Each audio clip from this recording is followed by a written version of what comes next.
ابھی میں اچھا کام کروں، نیک کام کروں، مگر ایک جملہ میں کہہ کر اپنی ساری عبادت خراب کر سکتا ہوں۔ ہم اس کی طرف غور فکر کریں، ایک جملہ انسان کا دل توڑ سکتا ہے کسی کا، وہ کسی کا آپ نے دل دکھا دیا، عالم برزخ میں عذاب ہے۔ شہید دستغیب کہ آپ کی صلوات ان کے درجات میں اضافہ فرمائے۔ اللہم صلی علی محمد وآلہ۔ شہید دستغیب بیان کرتے ہیں کہ ایک عالم دین نے اپنے والد کو خواب میں دیکھا کہ وہ خود بھی عالم دین تھے، اور دیکھا کہ انہوں نے ان سے پوچھا کہ عالم برزخ میں، یہ جو انسان جب مرتا ہے، ڈیتھ ہو جاتی ہے، تو قیامت سے پہلے ایک سٹیٹ ہے، اسے عالم برزخ کہتے ہیں، یعنی ابھی قیامت نہیں آئے گی، وہ تب تک وہاں رہے گا۔ جتنے بھی لوگ ابھی مر گئے ہیں دنیا میں، وہ عالم برزخ میں ہیں۔ عالم برزخ جو ہے وہ ہم لوگ خود بناتے ہیں اپنا۔ عالم برزخ میں ایسا نہیں ہے چیزیں بنی ہوئی ہیں، نہیں، جو میں ابھی کر رہا ہوں پیرالل میں عالم برزخ بن رہا ہے، پیرالل ہے، یعنی بالکل ایسے ہی جو میرا کرنٹ اکاؤنٹ مینٹین ہو رہا ہے، وہاں کرنٹ اکاؤنٹ ہے آپ کا، جو آپ نے یہاں کیا عالم برزخ ویسا ہی ہے۔ آیت اللہ عظمہ بہجت کے پاس لوگ جاتے ہوئے گھبراتے تھے، کیوں؟ کیونکہ آیت اللہ عظمہ بہجت کو اصلی شکل نظر آتی تھی۔ اصلی شکل کیا ہے؟ یہ اصلی شکل نہیں ہے، یہ جو اندر میرے نفس کی شکل ہے وہ اصلی شکل ہے۔ وہ کیسی ہے؟ وہ جیسا میرا عمل ہے، جیسا میں کام کرتا ہوں، ویسی میری اندر شکل بن جاتی ہے۔ آیت اللہ بہجت کو اصلی شکلیں نظر آتی تھی، اس لیے وہ کہتے تھے کہ میرے پاس آؤ، استغفار کر کے آیا کرو۔ اچھا، ایسا گھبرانا نہیں ہے۔ کچھ لوگ سوال کرتے ہیں ہماری اصلی شکل اللہ تعالیٰ مولانا کو دکھا رہا ہے تو یہ غلط نہیں ہے؟ نہیں، یہ جو اولیاء خدا تھے یہ ہمارے ڈاکٹر تھے روح کے، اور ابھی بھی ہیں، یہ ہمارے روح کے ڈاکٹر ہیں۔ اگر انہیں ہماری بیماری نہیں پتہ چلے گی تو ہمیں ٹریٹ کون کرے گا؟ اس لیے ان کے پاس جانا چاہیے، ایسے ڈاکٹر ہونے چاہیے۔ ہمارے بھی ایک ٹیچر، کہ میں کبھی کلاس میں جاتا تھا تو وہ کبھی کہتے تھے کہ سید بہت اچھا ہے، لیکن اگر رات کو بچوں کو نہ ڈانٹتا تو بہت اچھا رہتا۔ یعنی میں نے تو بتایا ہی نہیں تھا، لیکن انہیں پتہ چل جائے، کیونکہ وہ ان کو نظر آتا ہے جو بھی غلطیاں۔ عالم برزخ میں جب وہ عالم دین نے اپنے والد سے پوچھا کہ وہاں پر عذاب کیسا ہے، عالم برزخ میں عذاب کیسا ہے، ان کا میں مثال دے سکتا ہوں عالم برزخ کی، میں تمہیں سمجھا سکتا ہوں ایگزیکٹلی۔ کہا کہ جیسے کوئی شخص پہاڑوں کے درمیان میں ہو اور بھاگنے کا یعنی فرار کا کوئی راستہ نہ ہو، اور پیچھے بھیڑیے یعنی وہ جانور ولف پیچھے لگ جائیں، کہاں بھاگو گے؟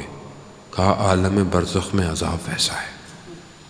یہاں تو آدمی کو ہے نا، آدمی بیمار ہو، کچھ ہو، آدمی نکل جاتا ہے، بہت درد ہو، آدمی کہتا ہے انگلی کاٹ دو بھائی بہت درد ہو رہا ہے، وہاں نہیں ہے ایسا آپشن۔ نو، لا یمکن الفرار من حکومتک، تیری حکومت سے کوئی فرار ہے ہی نہیں، ہے ہی نہیں فرار۔ خواہیے عذاب ہے عالم۔ پھر پوچھا ان سے کہ یہ جو ہم فاتحہ پڑھتے ہیں، صلوات بھیجتے ہیں، یہ آپ کو وہاں کیسے ملتا ہے؟ تو کہا کہ جیسے ایک بند کمرہ ہو جس میں دھواں ہو، جیسے جکوزی سوانا، دھواں ہی دھواں ہے، سانس نہیں آ رہی ہے۔ کہا ایک کھڑکی، ایک ونڈو کھل جائے اور اس میں سے تازہ ہوا کا جھونکا آئے۔ کہا تمہارا کسی چیز کا مردے کے لیے بھیجنا ویسے ہی ہے، اپنے سب مرومین کے لیے ایک صلوات بھیج دیں، اللہم صلی علی محمد۔ انشاءاللہ آپ کے صلوات سے ان سب کے قبروں کے اندر ایک کھڑکی کھلی ہوگی جس سے یہ صلوات ان تک پہنچتی ہے۔ پھر انہوں نے کہا کہ والد محترم، آپ کے لبوں پر زخم ہے، یہ زخم کیسا ہے؟ جہاں میں آپ کو لانا چاہ رہا تھا کہ ایک جملہ کتنی تکلیف۔ تو وہ کہتے ہیں کہ بیٹا میں آپ کی والدہ کو غلط لفظ سے پھکارتا تھا جس سے ان کو تکلیف ہوتی تھی، لیکن وہ کچھ کہتی نہیں تھی۔ یہ اس کا عذاب ہے عالم برزخ میں۔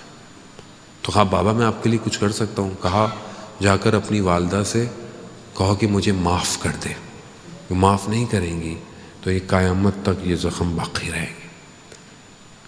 تو وہ اپنی والدہ کے پاس آئے، انہوں نے کہا کہ ایسا ایسا ہے، انہوں نے کہا ہاں وہ مجھے کچھ ایسے لفظ سے پکارتے تھے میں کچھ کہہ نہیں سکتی تھی لیکن مجھے تکلیف ہوتی تھی۔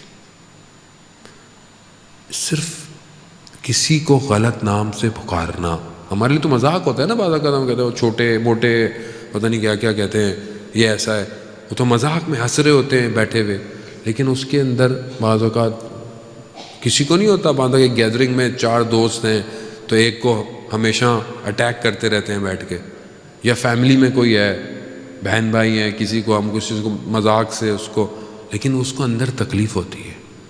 اگر اس کو وہ تکلیف ہو رہی ہے، عالم برزخ میں ہمارے لیے عذاب ہے، یہ عالم برزخ ہے۔